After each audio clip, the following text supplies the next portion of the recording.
Okay, let's dive right into this. Today, we're taking a highly magnified, incredibly detailed journey into the exact atomic-level chemistry of illicit synthesis. We are stripping away all the politics, all the Hollywood cinema, and all the pop culture myths to look at one specific, fascinating molecule, benzoyl methyl alkylgonine. You see, whether a chemical reaction is happening in a pristine billion-dollar pharmaceutical lab with state-of-the-art equipment or in a literal mud-lined pit deep in the jungle, the atoms? Well, the atoms don't care. They follow the unyielding, mathematically perfect rules of physics and thermodynamics. And in this explainer, we are going to look through a microscope at how human ingenuity manipulates those fundamental rules of the universe to isolate a single, complex botanical molecule from a chaotic natural environment. But right up front, before we put our eye to that microscope, we absolutely need to establish our context. Manufacturing cocaine is profoundly illegal globally, governed by the 1961 Single Convention on Narcotic Drugs. Our analysis today is strictly academic. It's forensic. We are drawing entirely on established toxicology literature, historical chemical studies, and forensic data from the UNODC, the United Nations Office on Drugs and Crime. We are here to understand the deep science, the molecular mechanics, and the ultimate environmental footprint of this process. This is an explainer of the chemistry, absolutely not a manual. So, here is the structural framework of the journey we are about to take together. We'll start with the botanical target, then we'll move through coca paste solvent extraction, oxidation purification, hydrochloride conversion, adulteration in street forms, and finally, the environmental footprint. Let's start right at the beginning with Section 1, the botanical target molecule. Now, when we look at a living coca leaf, we are not just looking at a pure drug. Not even close. If you zoom in on that leaf tissue at a microscopic level, you are looking at a dense, incredibly chaotic biological matrix. You've got massive fortress walls of cellulose, you've got chlorophyll for photosynthesis, you've got thick protective waxes, and you've got dozens of different structurally similar alkaloids all jumbled together. The target molecule, our benzoyl methyl alkylgonine, is incredibly, almost frustratingly rare in this environment.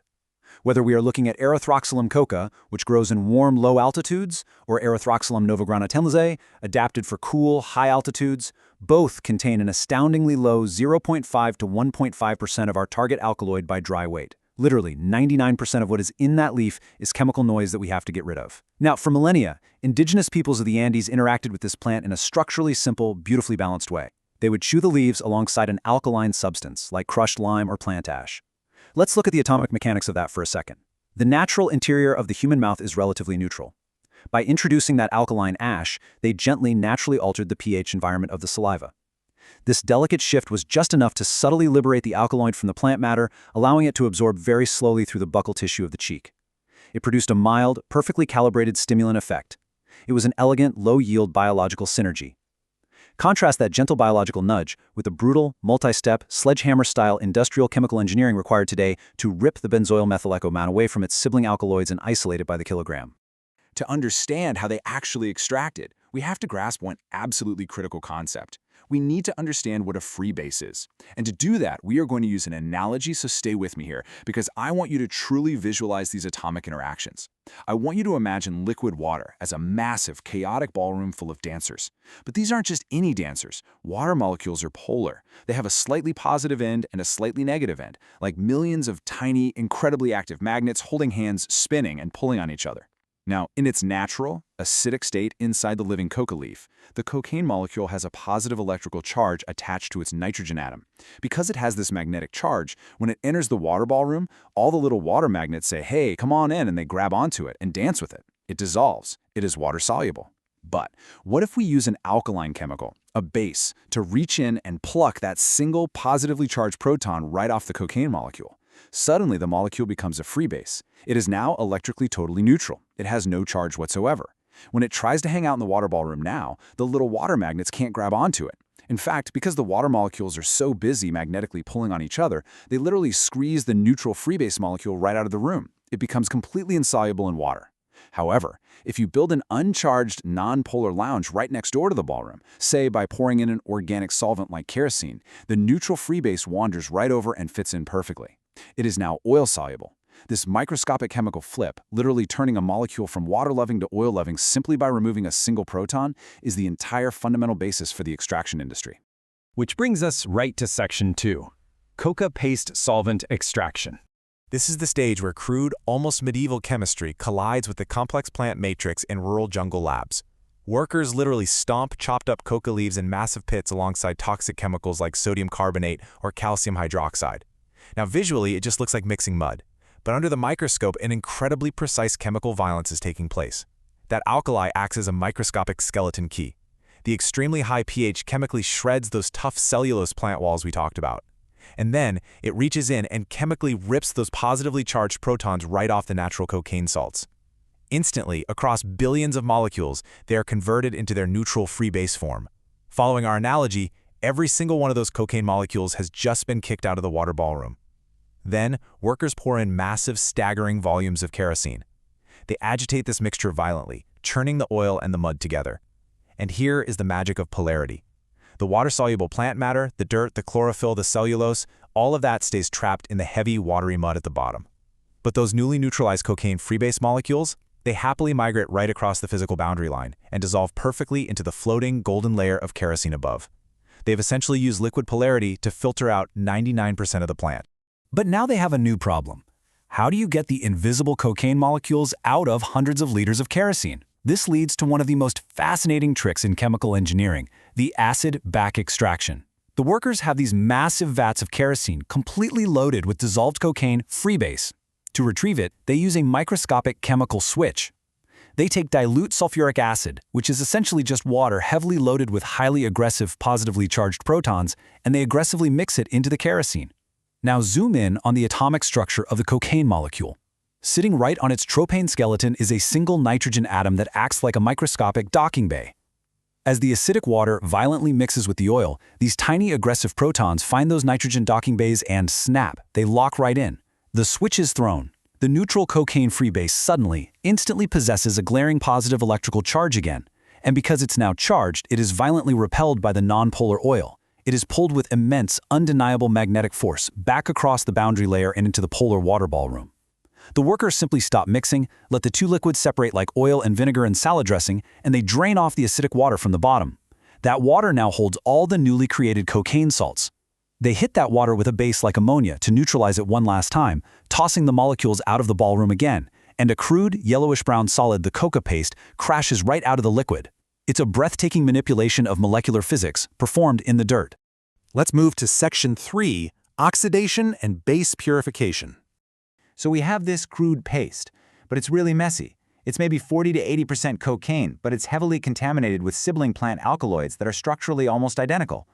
How do you separate two molecules that look and act exactly the same? Let's zoom in on the architecture of our target molecule, cocaine. It has a very stable ester structure. I want you to picture it as a heavily reinforced, solid stone bridge. Now look at its primary impurity, an alkaloid called cinnamoyl cocaine. It looks almost identical, except for one fatal architectural flaw. It contains an alkadine double bond. Think of this alkadine double bond as a highly exposed, incredibly fragile, wooden drawbridge. To purify the batch, chemists introduce a chemical called potassium permanganate. This is a brilliant, shockingly bright purple solution, and it acts literally like a swarm of microscopic, highly aggressive chemical snipers. When poured into the dissolved paste bath, these purple snipers swarm the molecules. They bounce completely harmlessly off the solid stone ester bridges of the cocaine molecules. Cocaine is invisible to them. But the absolute millisecond, these snipers detect the dense electron cloud of that weak wooden drawbridge, the alkadine double bond of the cinnamoyl cocaine, they attack. They aggressively rip the electrons out of that double bond, violently fracturing the impurity into highly polar, fragmented waste that dissolves and washes easily away. As the permanganate executes this chemical slaughter, it undergoes its own atomic change. It loses its vibrant purple color, collapsing into a heavy, dead, toxic brown dust known as manganese dioxide. By simply targeting a single, fragile double bond, they completely purge the imposter molecules. Once that heavy brown manganese dioxide sludge is filtered away, the solution is realkalized, and the newly purified base precipitates out. But to achieve that pristine, final extreme purity, they have to perform one more step, a solvent recrystallization.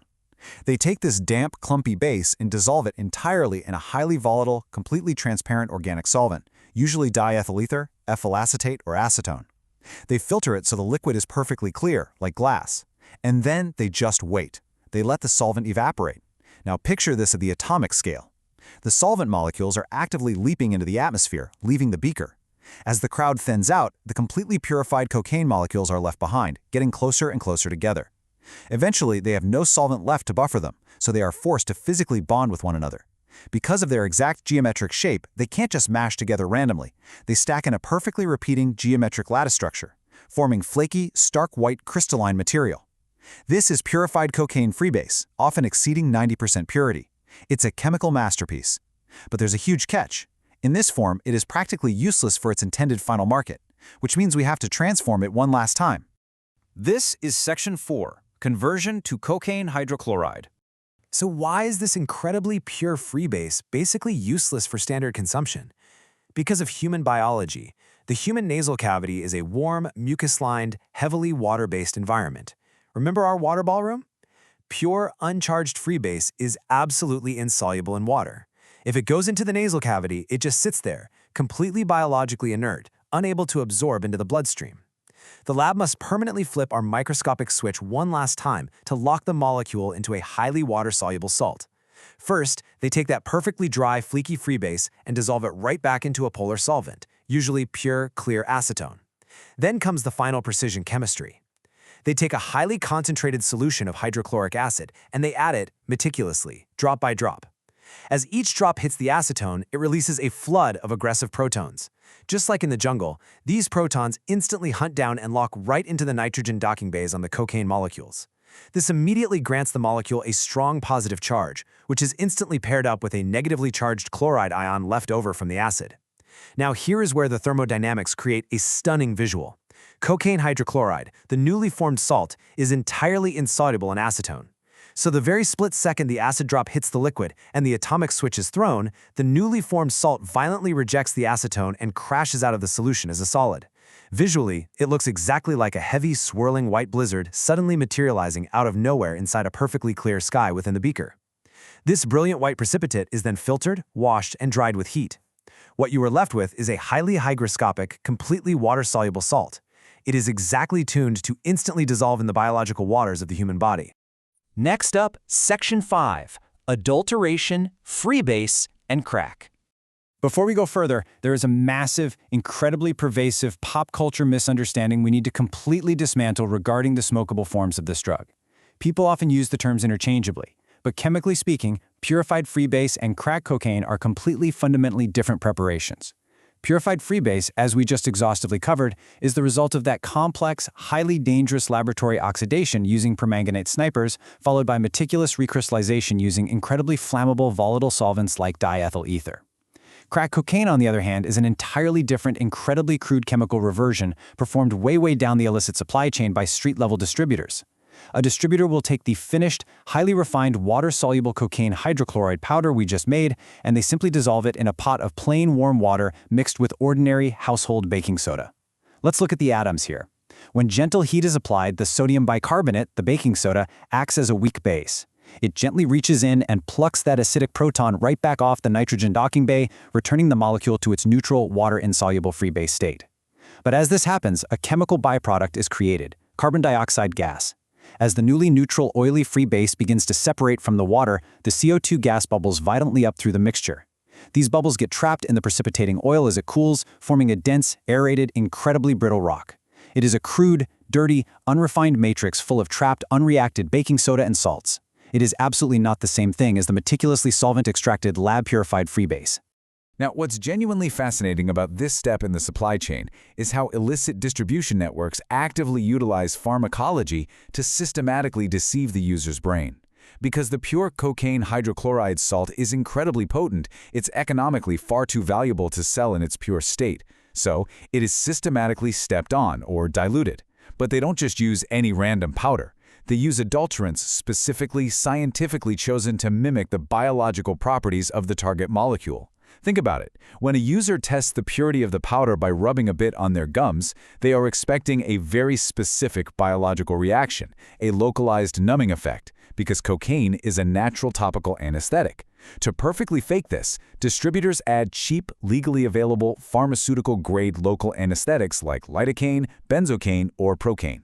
The user feels the numbness and assumes high purity. It's a physiological lie. Next, to maintain the bright, flaky white appearance and crystal structure, they add inert sugars like lactose, inositol, or mannitol, which physically mimic the look of the drug.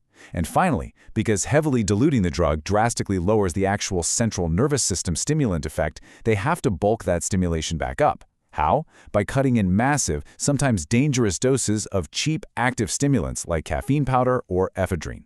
By the time it reaches the end user, the final street powder is this chaotic, highly engineered chemical soup, where the actual target molecule, our isolated benzoyl methylethagonine, represents only a tiny fraction of the total mass. The rest is purely an elaborate pharmacological illusion.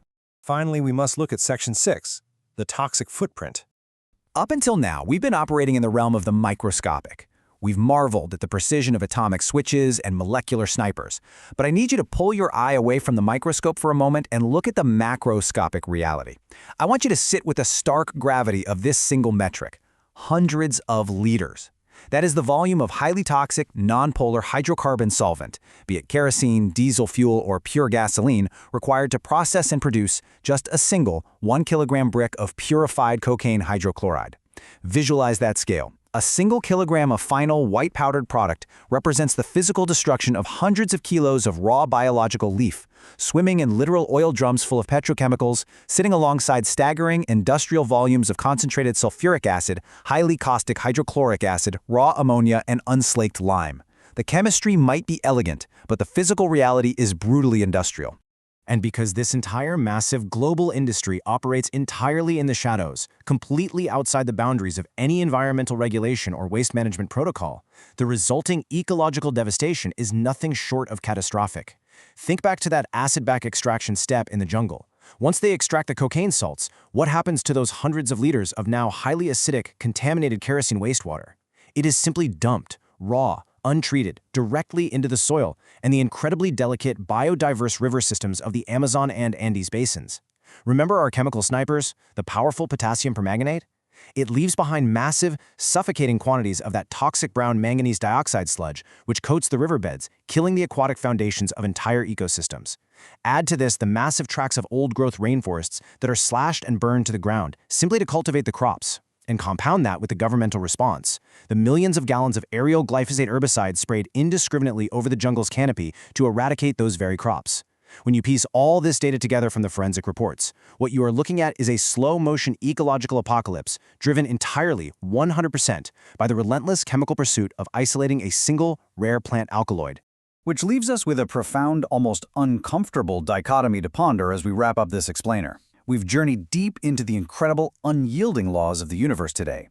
We've zoomed in to see exactly how protons act as invisible molecular switches, how the subtle push and pull of electron polarity dictates exactly how a molecule dissolves, and how perfectly targeted chemical snipers can prune a complex molecule down to its absolute purest form. It is, from a strictly scientific, physics-based perspective, undeniably fascinating. But, as we pull our eye away from that microscope, we are forced to confront the macroscopic reality of applying that science. When we marvel at the intricate mathematical elegance of isolating benzoyl methylethagonine, can we really ignore the massive toxic crater it leaves behind in the macro world? Can we honestly separate the pure theoretical beauty of the chemical equation from the incredibly devastating environmental and human cost of its physical execution? It is a heavy question, because it's the exact point where the pure chemistry ends and our understanding of our impact on the planet truly begins.